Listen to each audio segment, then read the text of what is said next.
If you're watching today's video, then at this point, you've probably already made the decision that you want to buy a house. So, congratulations.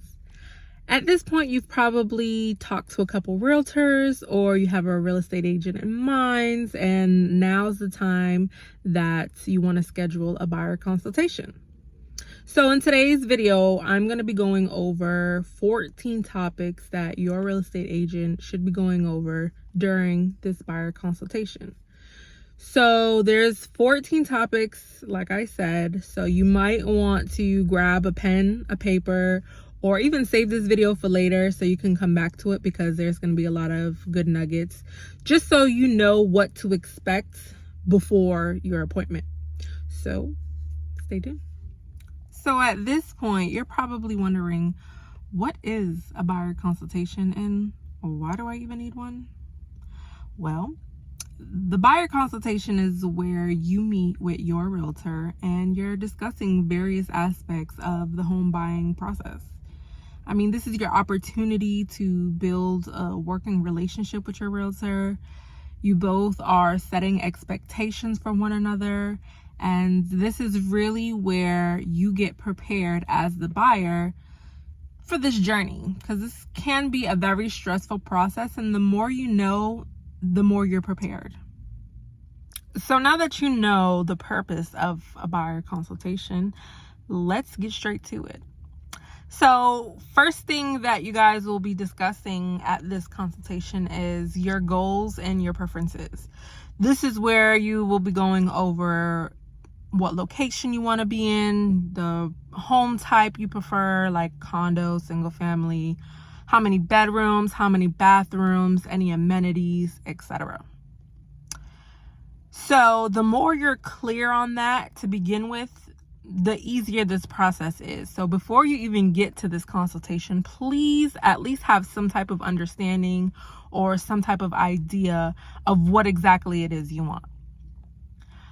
Second topic is your budget and finances. So this is where you go over your pre-approval process. Your realtor will give you any of their lender recommendations. They'll go over down payment requirements and, most importantly, what you're comfortable paying. Now, what you're approved for and what you're comfortable paying doesn't always equal the same. So as your realtor, we want to make sure that this is comfortable for you. We don't want you to be what people call house poor. Now, number 3 is we're going over your timeline. So this is where we're going over any deadlines or time constraints. We want to know how long you plan on being in the property. I mean, if you're a renter right now, we need to know by when do you want to be in your home? When does your current lease expire? Do you want to be in the home before school starts? Do you want to be in the home by summertime? This is when we're going over your time constraints.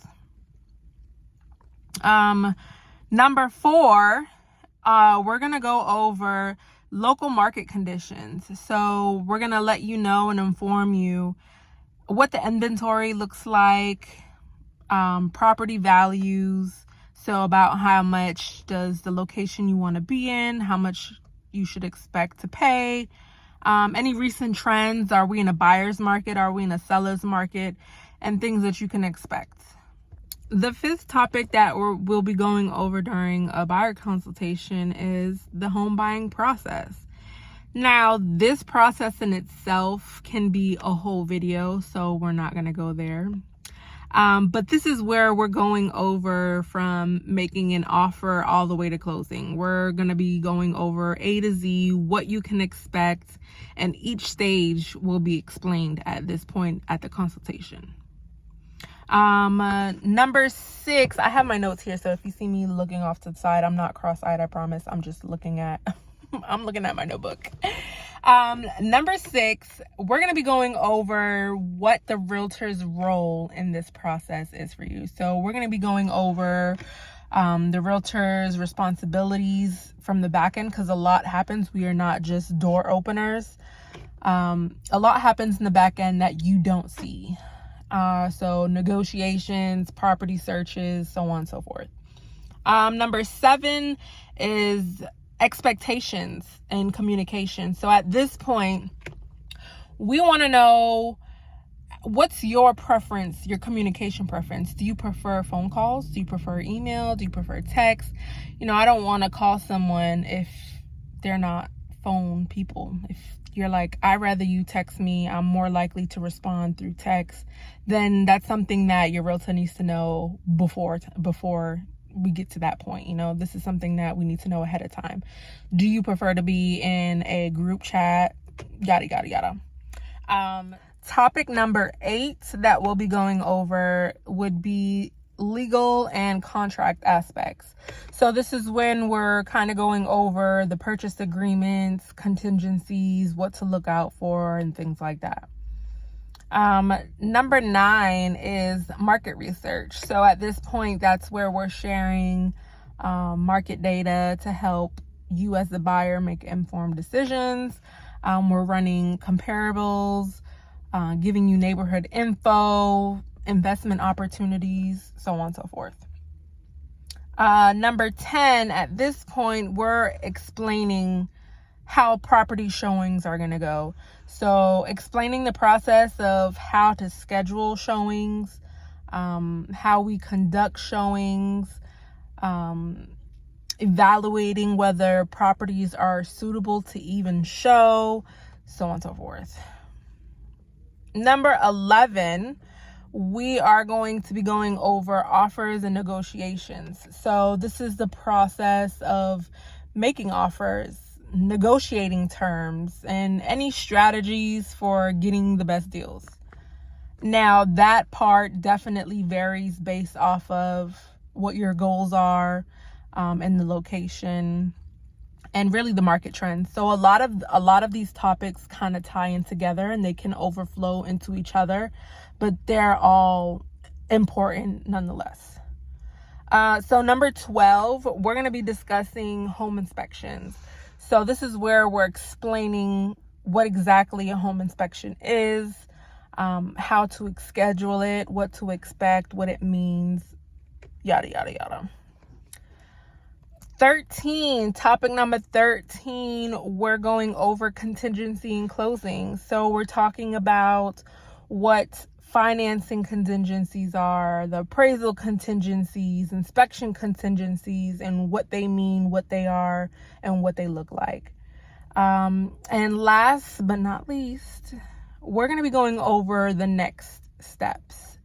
So this is tailored to you, based off of your individual needs, because everybody's different. What step you're at currently, what you need to do, how do we get you from A to Z. We want to make sure that you're prepared and you're ready for the next step, and you've done what you needed to do for where you're at. I mean, you don't want to be showing houses. I don't want to be showing you houses if you haven't gotten pre-approved yet. So usually, of course, that's always one of the first steps, is the pre-approval, but that's something that you want to think about. Now, number 14, last but not least, we're going to be going over next steps. Now, the next steps are, of course, tailored to your individual needs, but this is where we're going to map out a plan of what's next. What can you do to get the process rolling? What can I do to make sure that we're getting the ball rolling? How can we get you from point A to point Z, which Z is always the closing table? So this is where we're kind of come up with a more individualized plan. We're going to come up with a to-do list. This is where I'm going to give you homework. I'm going to have my homework. And before we leave this meeting, we already know what each of us will be doing. We already have our expectations. We know what to look for, and we know how to move forward. So if this video was helpful, of course, like, comment, subscribe. If you have any questions, leave them in the comment section or DM me on Instagram, and feel free to ask your questions. I'd love to do another video of what you guys are looking for. I will be posting a more in-depth video of the home buying process, so you have a better idea of what that looks like. In that video, I'd be going from A to Z, what the process is, what to expect, so on and so forth. So once again, don't forget to like, comment, and subscribe. See you next time.